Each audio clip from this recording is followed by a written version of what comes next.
In this BME 3300 lecture, we're going to talk about noise, SNR, accuracy, and precision. We're not going to completely cover this topic. I'm going to keep it relatively short, but I'm going to cover what you need to know to complete homework 1. Okay, noise. What is noise? Random noise is a series of unrelated events, at least mostly unrelated. And what I mean by that is that any value is possible, really, at any time. There are two practical implications of this. One is that the range of this signal, of a noise signal, is difficult to determine. If any value is possible, then how are you supposed to figure out what the maximum possible value is? The second implication is that all frequencies are possible. So the spectrum of noise can be flat. Depending on the structure of the noise, it may have completely flat frequency content. So a spectrum of a noise signal, particularly a completely uncorrelated noise signal where the samples or where the noise at any given point in time is completely uncorrelated to the noise at any other point in time. If we look at its magnitude frequency spectrum, it'll be flat. It'll contain all frequencies. So this seems kind of hopeless. If any value is possible in the signal, how are we supposed to measure its size? Well, fortunately, while any value is possible, there is a concept of average range. And the key metric is what's called RMS amplitude of noise signals. So to illustrate and motivate this, let's show an example noise signal. Say that we have this signal that we'll define some axis, some y-axis here. And this guy could take on positive or negative values. Now, the average here is going to be roughly 0. And that's going to occur regardless of scaling. If we scale up the noise, it's still going to have a 0 average. So we can't define its its range by taking a mean of the samples. So this is regardless of scaling,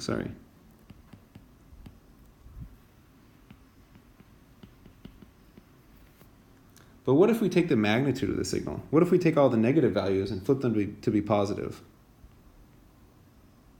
That is, magnitude of noise.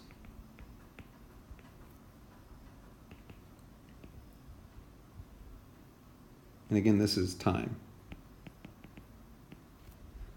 If we take the magnitude, we're going to get all positive values, right? +1, 0, -1. And now the average is going to be greater than 0, right? So now we can hope to take some kind of average to get a sense of the size of it.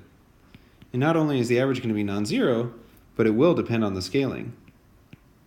That is, if we multiply the signal by some constant, and then we do this absolute value and the average, we will get a different value.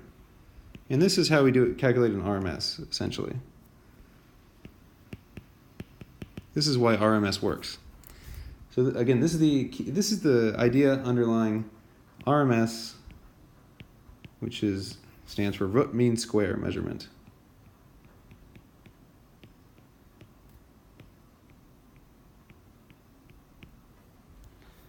And the mathematical definition of the RMS amplitude of a digital signal, is square root over the sum of squared squares of the signal.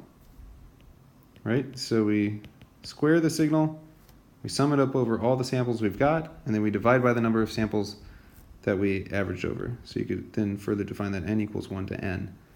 That is root mean square. You can also define it for an analog signal. And there it would be 1 over the period that we are averaging over. integral of the signal squared as a function of time, dt, d time. Now this might look familiar to you, so note that for a zero mean random signal, the RMS amplitude is equal to an estimate of the variance. And that makes sense, right? Variance is a measure of how wide something random can be, or how big something random can be. For a sinusoid, this is a special case of RMS amplitude. The RMS amplitude will be 1 over root 2 times the range of the sinusoid over 2, though, right? So range is the maximum minus the minimum. You divide that by 2 to get the amplitude, and then you take 1 over root 2 of that times that to get the SRMS. So, for example, SRMS for a signal S of t equals a times sine of omega t is going to be equal to 1 over root 2 times a, since the range is actually 2a.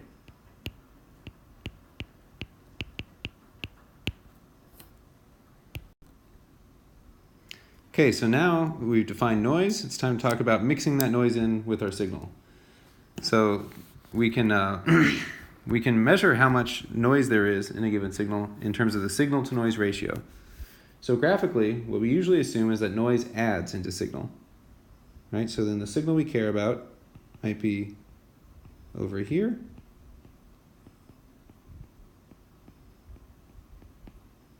And let's just draw sort of a fake ECG.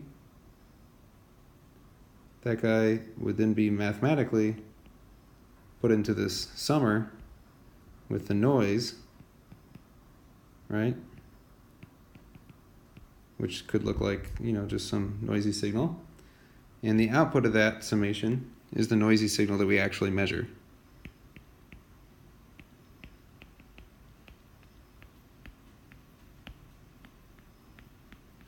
So then that guy would look like the original signal, but with a bunch of noise on top of it.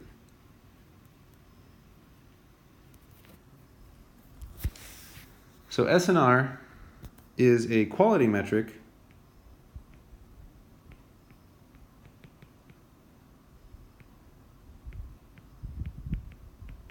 that quantifies the relative sizes of the signal and the noise. And it specifically is given by the RMS amplitude of the signal divided by the RMS amplitude of the noise.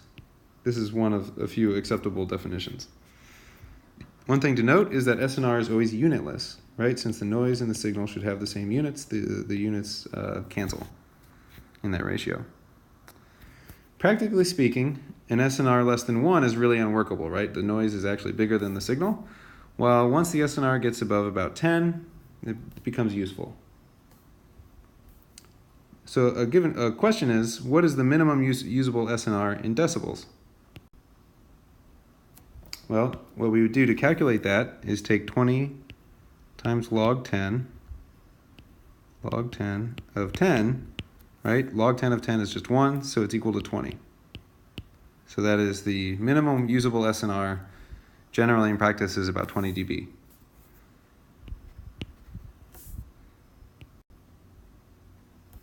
So the next topic then is accuracy and precision.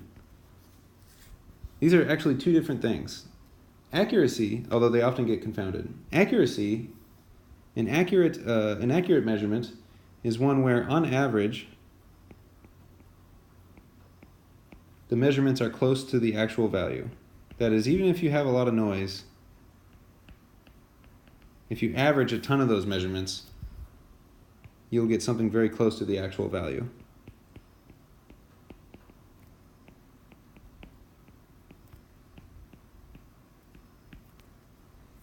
The definition of precise is when repeated measurements return very similar values, but not necessarily the correct one, just similar values. This is the catch.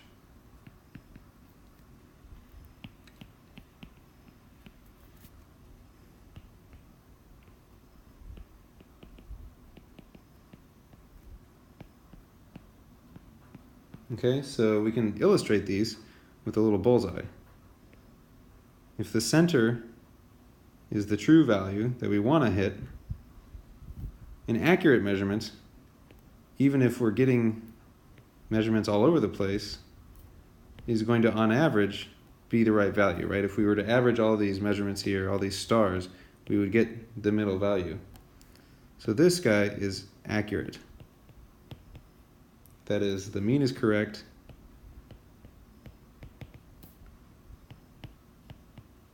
though the variance of those measurements may be very high. Not necessarily, but maybe. Conversely, a precise measurement would have all of the measurements, a precise measurement process would have all the measurements bunched all together, though they may not be near the true value. So this guy is precise, and the variance, what that means is that the variance is small, or the spread of our measurements is quite small, though the mean may be very wrong. Now, measurements with incorrect means are called biased, which is a term to know. Now, how do we deal with poor accuracy or poor precision? Well, they have different solutions. If we have poor accuracy, what we can do is just subtract the average error afterwards, after we make our measurements, right? If we can calibrate our system based on a known reference and figure out what that average error is going to be, then we can just subtract off that error afterwards.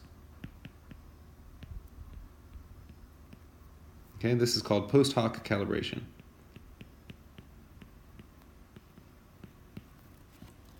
Or we can just calibrate the instrument.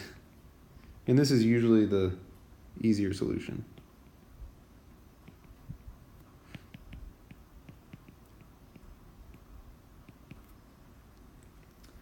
If we have poor precision, well, we might just have to live with it. It might just be a physical constraint of the measurement of our transducer. If it's an electrical noise source, then we can try to remove it. If it's an electrical noise source that, is killing our precision, then we can just try to remove it by filtering or some other means.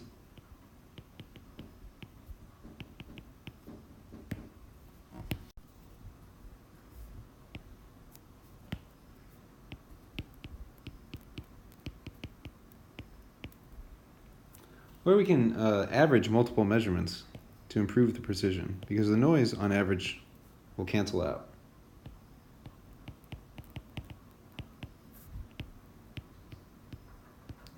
As we saw earlier. Ideally, an instrument that we use should be both accurate and precise, but noise will affect both accuracy and precision.